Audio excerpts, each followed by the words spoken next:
Bonjour ou bonsoir à tous, vous qui regardez les vidéos, que ce soit le jour ou la nuit, ici TVD Pro Souvenirs.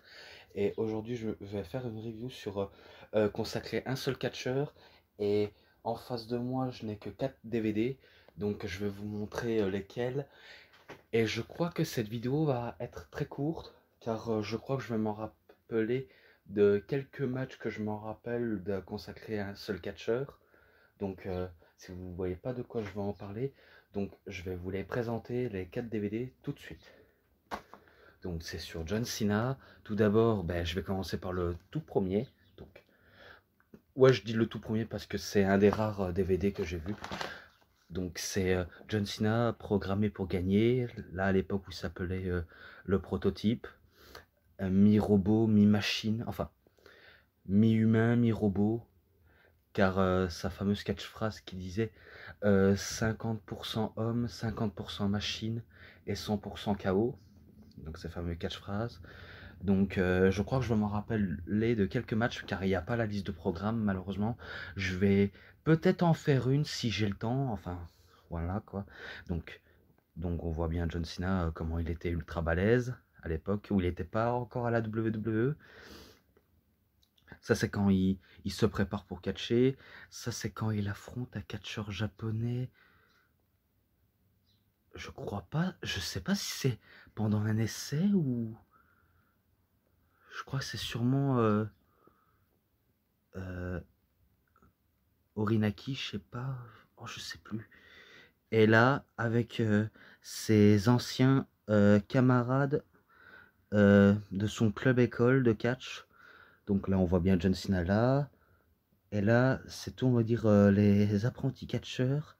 Et par contre, vous allez être peut-être étonné, mais je sais pas si je vous l'avais déjà dit, mais un catcheur s'entraînait avec John Cena à l'époque, même s'ils se sont, on va dire, jamais affrontés à la télévision, sauf dans un house show, eh ben, il s'agit de Samoa Joe.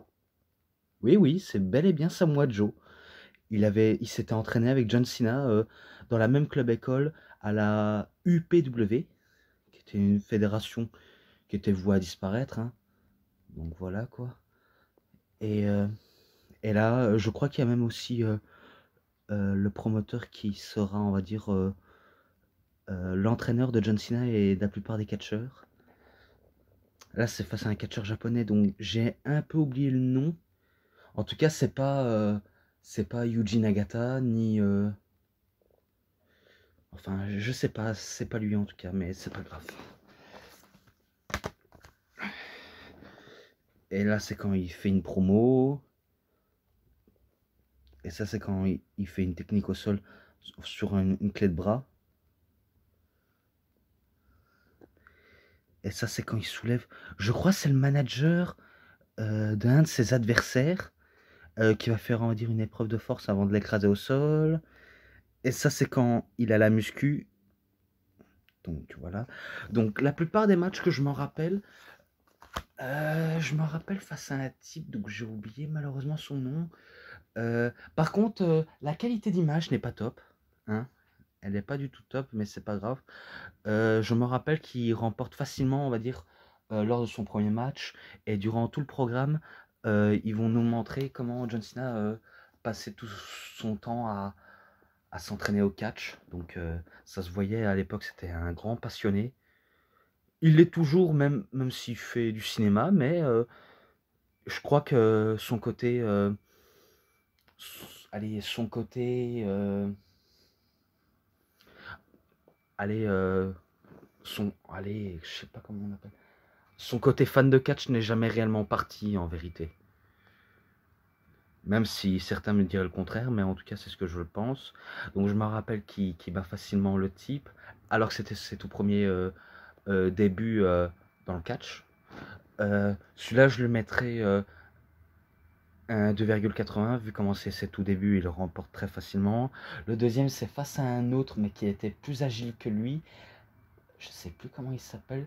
Mais après, comme j'ai dit, toutes les qualités d'image ne sont pas tous top, donc c'est pas du HD ni on va dire ni qualité d'image comme du 4K ou 18K, quelque chose comme ça. Mais je me rappelle qu'il remporte facilement, donc celui-là je mettrais un un 2,80 aussi. Si jamais je regarde pour les noms des catcheurs qu'il a affrontés, peut-être que je le marquerai dans la description. Je vous le promets, je le mettrai dans la description. Pareil pour l'autre qui va suivre. Et par contre, ce qui m'a bel et bien surpris, c'est que là, il affronte un de ses entraîneurs, qui est dans la vraie vie. Enfin, ouais, en plus, c'est réel entraîneur. Moi, le nom qui m'a surpris, c'est quand il a affronté Fallen Angel. Donc, le nom de catcheur qui est de Christopher Daniels. Donc, moi, c'est ce qui ça m'a étonné. Affronter Christopher Daniels. Celui-là, je l'ai trouvé bon. Malgré la qualité d'image, je l'ai trouvé bon. Donc celui-là, je lui mettrai un bon petit 3,20 hein, pour la donne. Et ensuite, il affronte son... Allez, son entraîneur, qui est aussi catcheur. Et c'est là où il va perdre. Ça va, je l'ai trouvé pas mal. Mais après, une victoire de Cena aurait largement suffi. Je crois que je lui mettrais un bon petit 3. Et après, il affronte un autre gars très facilement avant de partir de la UPW pour aller à la OVW du côté de la WWE. Donc celui-là, je le mettrai un 3,90. Et voilà, je crois que j'en ai tout dit. Mais je crois si jamais je regarde ce DVD-là, je vais sûrement mettre les matchs en description. Donc voilà. En tout cas, voilà. Au moins, j'ai appris à découvrir le parcours de John Cena. Ensuite... John Cena World Life. Donc là, je me rappelle qu'il y avait un documentaire où comment est venue sa gimmick de rappeur, de Dr. Togonomics.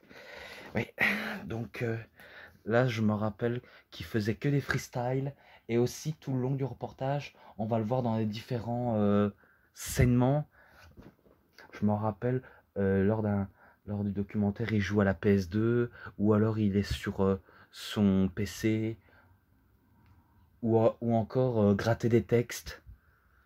Donc je vais vous montrer les photos.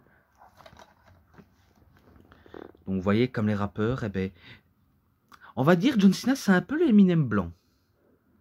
On va dire ça comme ça car comme Eminem il gratte des textes même s'il n'a pas le rythme et le flow de Eminem. Mais je me rappelle qu'il faisait que des freestyles dans les saignements. D'ailleurs on verra bien au micro. Quand il a le micro, eh ben, il fume son interlocuteur qui est son adversaire. En train, on va dire, de lancer des pics. Certains le trouveraient intéressant, certains le trouveraient, on va dire, pas crédible. Donc voilà, je me rappelle aussi qu'il y a même Brian Kendrick qui l'apparaît et qui voulait même, on va dire, suivre le chemin de John Cena, mais sauf que John Cena l'utilisait comme valet. Et là, c'est quand il fait une clé de bras sur... Alors j'ai du mal à voir, mais je ne sais pas qui c'est. Ah, par contre, je crois qu'il y a des matchs. En bonus. Ah oui. En bonus, ben, il y a un match face à Brock Lesnar et aussi contre Kurt Angle, Undertaker, Chris Benoit, Eddie Guerrero. Alors, sur Brock Lesnar, je vais sûrement en parler. Je me rappelle, on va dire, c'est son premier match pour le titre WWF, enfin, WWE qui était incontesté. Je me rappelle qu'il affrontait lui, et si je me trompe pas, John Cena a voulu tricher en utilisant son coup de poing américain, qui va lui servir d'accessoire, ou alors la chaîne en cadenas. Je crois qu'il va l'utiliser, il va faire saigner Brock Lesnar, mais ça va pas suffire pour battre Brock Lesnar. Ça va pas du tout suffire. Donc je me rappelle que Brock Lesnar, un coup qu'il est dans son second souffle, il fait un F5 et il bat John Cena. Donc ce match-là, vu comment il était intense et pas mal, je crois que je lui mettrais un 3,5. Étonnant, mais je lui mets un 3,5. Ensuite, face à Kurt Angle. Je sais pas si c'est là où il perd par soumission ou alors à No Way Out. C'est pas grave, c'est pas grave. Mais par contre, je vais essayer, ce que j'ai oublié dans la plupart des matchs, je crois que je vais regarder, on va dire, l'une de mes vidéos et les mettre dans la description, les notes globales, même si je dois le dire quand même, parce que c'est vrai que des fois je me trompe de match et que je l'ai mis la note globale. La preuve, comme avec Batista Triple H, et encore plus récemment, j'avais fait avec, Randy Orton et Seth Rollins. Donc, donc je me rappelle que je m'étais trompé. Mais je me rappelle que c'était un très bon match entre lui et Kurt Angle. Donc il n'y a pas à dire, j'ai vraiment bien aimé. La note globale, je crois que je vais le noter dans la description plus tard. Voilà. Ensuite, face à l'Undertaker, je crois que c'est là où il gagne avec l'aide de Albert. Enfin, le géant Albert, ou alors plus récemment Lord Ensign, ou alors ceux qui l'auraient connu au Japon ou à la TNA, le géant Bernard, ou A-Trent. Donnez-lui n'importe quel surnom. Eh ben, je me rappelle qu'il bat l'Undertaker avec un FU. Et ça se termine là-dessus. Ce match-là, je crois que je le mettrai un 3,20. Voilà. Ensuite, face à Chris Benoit. Alors, je crois que c'est là où il gagne ou alors il perd. Non, non, à mon avis, c'est là où il gagne face à Benoit. Je crois que c'est, on va dire, à cette période où Chris Benoit se moquait de John Cena par rapport à sa tenue vestimentaire, en disant qu'il n'était pas crédible en tant que rappeur. Et, euh, et John Cena voulait le prouver le contraire. Non, non, non, c'était... Ouais, apparemment, c'était sa chemise qu'il avait. Il avait une drôle de chemise et il était accompagné d'un gars donc j'avais déjà dit dans Once in a Lifetime que j'ai complètement oublié son nom, le pauvre. Donc, je m'excuse à cette personne. C'est vrai que la plupart j'oublie les noms, mais il faut à chaque fois que je m'excuse car je sais bien qu'ils ont tous été là, même s'ils n'ont pas tous marqué l'histoire. Eh ben, je me rappelle qu'il bat Benoît, soit avec un. Non, non, pas un STFU, c'est avec un FU ou alors où il utilise un cadenas ou un coup de poing américain pour battre Benoît. Oui, sympa, mais je lui mettrais un 3,40. Voilà, c'est étonnant, mais je le mets. Ensuite, face à Eddie Guerrero, donc là, il affronte Eddie Guerrero. C'est pas là où il y a le match de parking. Donc ça, je me rappelle, c'est pas là où il y a le match de parking. C'est là où, euh, où il utilise un pneu de voiture. Je, je crois qu'il avait démonté la roue de la lowrider de Eddie Guerrero. Et Eddie Guerrero, n'étant pas content, voulait se venger de ce qu'il a fait, le gamin. Donc, ouais, donc il le prenait de haut en disant: qu'est-ce que tu fous, gamin? Pourquoi tu voles mon pneu de voiture? On va dire, que je te trucide? Tu veux que je te, tu veux que je te fais la haga? Non, non, non, faut pas que je dise ça parce qu'après je vais me faire démonter après si je dis la haga. Donc, vaut mieux pas dire ça. Donc, je vais te mettre la misère. Je vais te foutre la putain de misère. Et je crois que c'est là où, mais je sais pas s'il y avait disqualification. Je sais pas s'il y avait disqualification, mais je me rappelle que John Cena va passer son temps à frapper Eddie Guerrero violemment la tête et Eddie Guerrero va violemment saigner de la tête. Bien sûr, il a utilisé un blade job. Donc voilà, secret, secret. Et il étrangle même avec sa chaîne en cadenas. Et après, il fait un FU sur, sur le pneu de voiture. Donc voilà, sainement bien foutu. Donc je mets au pareil avec Benoît, je mets un 3,40. Et après, il y a peu de matchs, donc il faut que je m'en rappelle. En tout cas, je les marquerai dans la description. Vous en faites pas. Donc voilà. Et après, ben, je me rappelle qu'il y a, on va dire, un mini reportage de lui quand il est chez lui à West Newbury. Ouais, car il explique tout et de rien. Et voilà quoi. Donc je crois que j'en ai déjà assez tout dit sur World Life. Et en plus, c'est dommage, c'est qu'il n'y a pas la liste des matchs. Hein, mais j'en ferai sûrement une. Vous en faites pas, voilà. Et ensuite, WWE Superstar Collection John Cena. Donc c'est là où il était en période vert. C'est pas vert flashy. On dirait vert clair ou vert foncé. Mais en tout cas, comme ça, on dirait qu'il a l'air vert foncé. Mais après, c'est des anciens matchs de lui aux périodes 2008, 2009, à 2011. Donc là, on voit John Cena qui fait un Five Knuckle Shuffle sur Chris Jericho. Et bien sûr, le DVD est en anglais, comme le World Life. Et le DVD consacré à Planète Catch, il est en français. Commenté par Christophe Ajus, bien sûr. Et ça, c'est quand il est en orange et qu'il fait une attitude d'ajustement sur Randy Orton. Et ça, c'est quand il remporte le titre. Je sais pas si c'est face à Batista ou face à ADX. Bref, c'est pas grave, c'est pas grave. En tout cas, entre la DX au Survivor Series, je vais sûrement le marquer plus tard. Donc voilà. Ensuite, John Cena contre Chris Jericho pour le championnat du monde poids lourd de la WWE. Armageddon le 14 décembre 2008.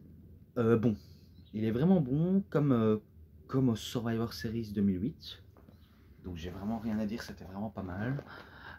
Et attendez, je me rappelle que Chris Jericho voulait à tout prix défaire Cena dans sa lancement de monter en puissance en tant que champion du monde. Donc il veut lui mettre la misère pour mieux réussir.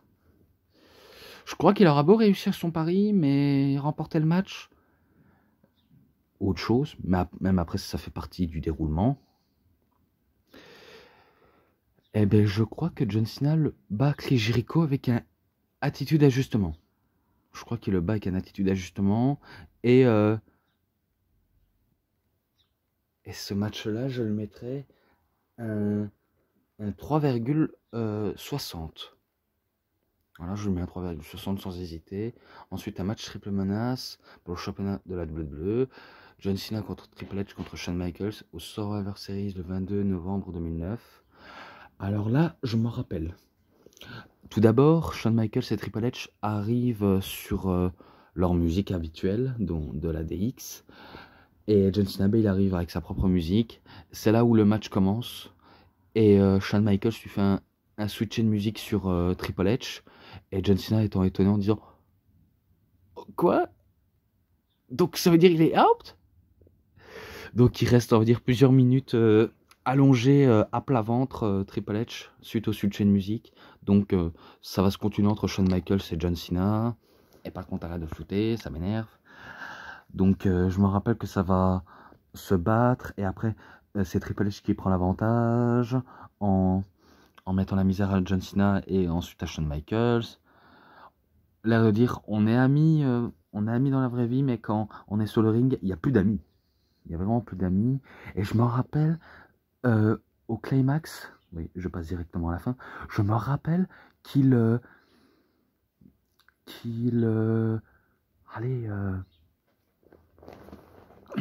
John Cena fait un attitude d'ajustement, mais c'est contré de la part de Triple H. Il fait un attitude d'ajustement sur Shawn Michaels, mais il se prend un coup de pied de la part de Triple H pour faire un pedigree. Shawn Michaels lui fait un switch de musique sur Triple H. Et après, John Cena il fait un attitude d'ajustement sur Shawn Michaels pour lui faire le tomber sur Triple H. Et il remporte la victoire. Donc je sais pas si vous m'avez compris, mais donc j'essaye d'y aller un peu plus vite pour que ça soit un peu clair, mais il le bat directement. Et ce match, je crois que je lui avais mis un 4 et quelques, mais ça j'irai voir dans la description de Experience, John Cena Experience, bien sûr, donc je vais vérifier. Ensuite, John Cena contre Randy Orton à Raw le 14 décembre 2009. On va dire c'est pas le match ou la superstar de l'année, mais on va dire c'est pour l'Slammiversary. Ah non, superstar de l'année. J'ai cru que c'était match de l'année, mais non, c'est superstar de l'année. Donc je me rappelle que John Cena et Randy Orton faisaient leurs propres échanges. Oui, c'est leurs propres échanges. Donc je me rappelle RKO, John Cena se relève, attitude d'ajustement, Randy Orton se relève. Je crois qu'il va même essayer de lui faire un pun kick, mais que John Cena va esquiver. Et après, je me rappelle qu'il va faire un STF sur Randy Orton, mais Randy Orton va agripper les cordes ou se défaire. Et c'est là où John Cena va lui faire un ultime attitude d'ajustement et battre Randy Orton. Donc ce match-là, je le mettrai un 3,40. Voilà. Ensuite, un match triple menace dans un match en cage pour le championnat de la WWE. John Cena contre John Morrison contre le Miz à Extreme Rules le 1er mai 2011. Alors c'est là où le Miz arrive champion avec son fameux WWE en forme de M pour le Miz. Donc c'est là où il va arriver. Je crois qu'il y avait Alex Riley qui était là aussi, mais sauf qu'il participe pas au match et je crois qu'il est vite renvoyé au vestiaire. Je me rappelle que John Morrison faisait même un Starship Pain du haut de la cage. Donc il va faire coup double, il fait pierre de coups. Et après, ben, je crois que ça va se régler entre John Cena et le Miz. Puisque John Cena, je crois qu'il va s'occuper de John Morrison, ou alors le Miz va s'occuper de John Morrison. Et c'est là où John Cena fait un STF. Et si je me trompe pas, je crois que c'est là où il abandonne. Je crois que c'est là où il abandonne. Et il capture facilement le titre. Ouais, c'est pas grave. Victoire de John Cena. Et ce match-là, je lui mettrai un 3,5. Donc voilà, je tout dis. Et par contre, pour les ensembles, surtout pour World Life, je crois que je vais mettre l'ensemble et les matchs. Donc voilà. Et ensuite, John Cena en mode bleu, oui, en mode Iconics Matches. Donc voilà quoi. Donc là, il nous présente. C'est pas 4 matchs, c'est 3 matchs. Donc voilà. Donc je vais vous le montrer. Là, on voit qu'il fait un attitude d'ajustement sur Cesaro. Que maintenant, je sais pas où il va y aller. Il y en a qui disent qu'il va aller à la AEW, du côté de chez All Elite Wrestling, ou en Europe, qui sait. Et là, ben, John Cena qui fait son entrée avec son t-shirt vert en faisant son signe de 0. Et John Cena qui fait un You Can See Me sur Roman Reigns avant de faire un 5 Knuckle Shuffle. Voilà, donc je vais vous présenter 3 matchs courts. Et parce qu'il y a que 3 matchs. Et voilà quoi. Donc je vais vous dire quel est le point fort, quel est le point faible. Donc là, c'est John Cena contre Mark Henry. Je sais pas si c'est sûrement un Raw. Ou alors, non. Peut-être que c'est un Money de Bank. Possible. C'est sûrement possible. Mais je me rappelle que John Cena avait porté une attitude d'ajustement sur Mark Henry. Mais que Mark Henry fait écrouler John Cena. Et qu'il essaie, croyait, de gagner. Donc il croyait avoir gagné. Mais perdu d'avance. Car c'est John Cena qui va se relever. Il essayait de faire son World's Strongest Slam, mais John Cena va se relever. Et après, il essaye de faire un ultime, mais sauf que John Cena se relève. Et cette fois-ci, il est rapidement sur pied et faire un attitude d'ajustement sur Mark Henry. Donc, victoire de John Cena. Et ce match-là, je le mettrai un 3,20. Voilà. Ensuite, John Cena contre Cesaro. Là, justement, c'est un épisode d'Euro. Donc là, je n'ai pas trompé. Je me trompe pas, là. Ouais, pas mal. Je crois que Cesaro il est accompagné de Polyman. Si, si ma mémoire est bonne. Parce que je me rappelle que John Cena et Cesaro se sont affrontés quelques reprises, à mon avis. Donc ils ont dû s'affronter la plupart des bonnes occasions. Ou alors, peut-être qu'il est accompagné de Zeb Colter avec Jack Swagger, peut-être, mais c'est pas sûr. Bon, je me rappelle des bons enchaînements. Cesaro avait des bonnes prises, il a voulu faire son neutralizer, mais John Cena se défait du neutralizer. Il va pas suivre le retombée, mais il va éviter. Et après, c'est là où John Cena en termine vite fait le match avec une attitude d'ajustement sur Cesaro. Et il bat Cesaro. Donc voilà, et ce match-là, il est plutôt pas mal, même s'il est court. Je lui mettrai un 3,40. Sans hésiter, je lui mets ça. Ensuite, John Cena contre Roman Reigns, contre Randy Orton, contre Kane. Pas mal. Là, c'est là où John Cena arrive champion et il repartira champion. Je tease un truc où je spoil quelque chose. Des fois, je spoil, on va dire, les noms des vainqueurs. Mais après, je vais pas tout spoiler parce que c'est vrai que je dois me méfier tout le temps de spoiler. Car après, si je vais faire que ça, ben bien sûr, ça va vous saouler. Donc si je sens que je spoil, avancer quelques minutes et regarder la suite. Donc je me rappelle qu'il y avait des bons échanges. Je me rappelle que Roman Reigns avait brillé durant le match. Kane, ben c'est du basique Kane. Il fait chokeslam et quelques ses prises fétiches. Randerton, ben, il se laisse pas indifférent vu comment il a ses bonnes prises à lui. DDT, le combo brise-nuque, brise-dos, le tour du déshonneur avec des coups de pied. Et aussi les DDT des deuxièmes cordes. Je me rappelle qu'il aura fait sur John Cena et Roman Reigns. Donc il aura utilisé son double DDT. Et après, je crois que c'est là où Roman Reigns va faire, on va dire, son fameux coup de pied. Quand l'adversaire est sur la première corde en train d'être pendu. Je crois que c'est là où il fait son fameux coup de pied. Et quand Kane était sur la table des commentateurs, je me rappelle qu'il aura fait même ce coup de pied. Donc il va enchaîner les coups de pied. Et après, je crois que c'est là où Randy Orton se débarrasse de Roman Reigns. Et après, c'est Kane qui se débarrasse de Randy Orton.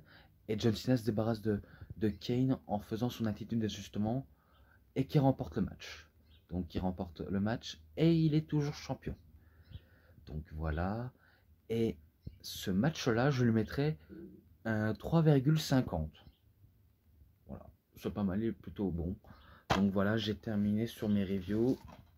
Donc en ce moment, je crois que je vais essayer de noter.